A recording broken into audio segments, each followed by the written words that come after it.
Hello everybody and welcome back to the Love Wreck Legacy Challenge. Baby Hiei has aged up to the cutest infant. Ryou had woken up, aged her up, and the tummy time seems to be going relatively well. Ryou didn't expect motherhood to click so well with her, but she found this intense happiness being with her daughter. There wasn't anything else she really wanted to focus on or do, and a part of her began to feel guilty about that. She had dreams of becoming a world-renowned artist, and a part of her felt like she was giving that up. But this dream was just as important to her now. Kiyoshi had soon enough come over, and Ryou was gonna do the thing that she knew she needed to do. She could not keep him tied down to a family he did not want to be a part of. She asked, "Would you rather just be friends and focus on that instead?" And he agreed, and whether co-parenting was in the books or not, Hiei would have someone in case she needed to run away from Ryou. And now Kiyoshi didn't have this intense resentment. And for the rest of the day, as the sun stood high up in the sky and the warm sea breeze blew up into her, Ryou stood outside and began painting. And she just painted all day. That next day, the morning sun peeked through baby Hiyu's bedroom. Ryou could smell not only the stinky diaper, but the soft sea breeze. It was beginning to look a lot like Paradis here in Solani. And now, Ryou was able to start her dream. She had created Ryou's art shop, named to be changed later on, and began selling her paintings.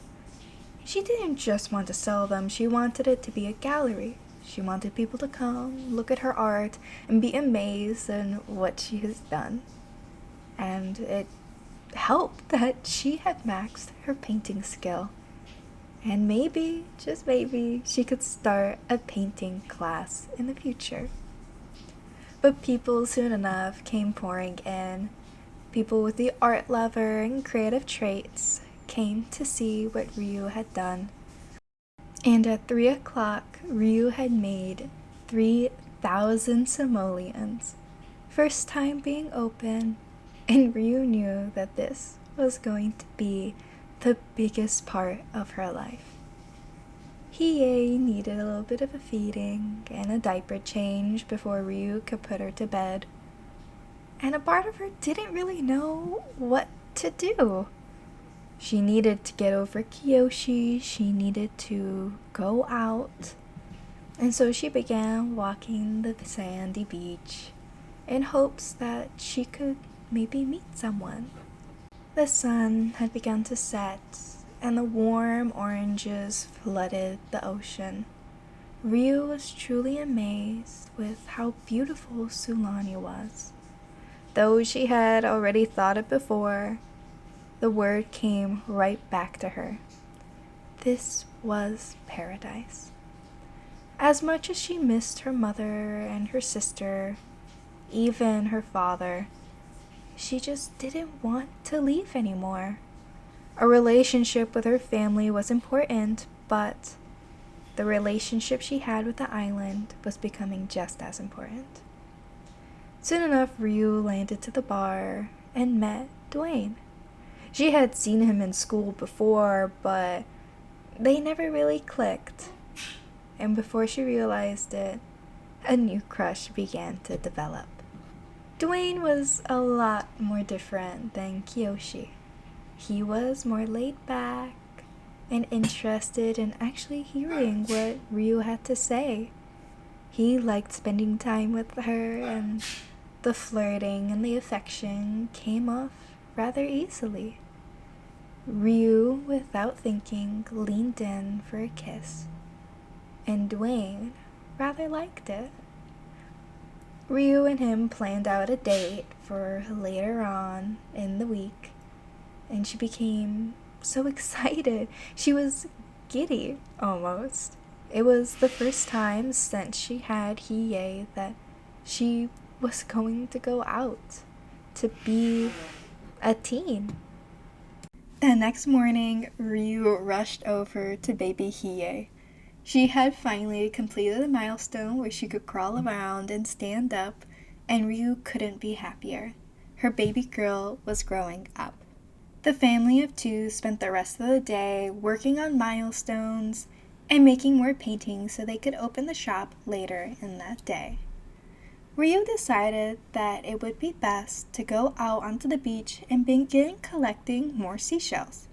Though she did want to collect the Easter egg collection, it wasn't spring yet, and it wouldn't be spring for a rather long time.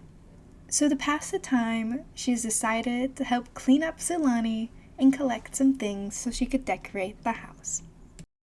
Ryou had opened up the art shop. It was becoming clear now that she did have a community. In Sulani and in her group, she was able to talk about her art pieces and begin a proper gallery.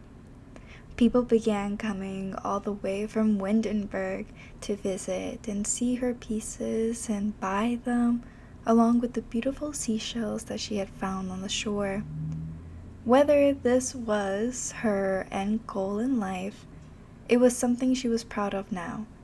She could bring awareness to the problems that Sulani was facing that day, or the next, or the one after that. It was what she needed then, and for whatever she had left. But even through the open store, Hiei would always be her main priority.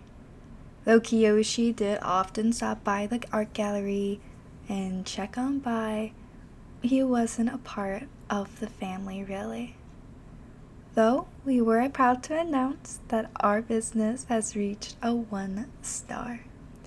And with that, the day has ended. Thank you guys so much for listening to this episode. I'll see you next time. Remember to stay safe and have a nice day. Bye.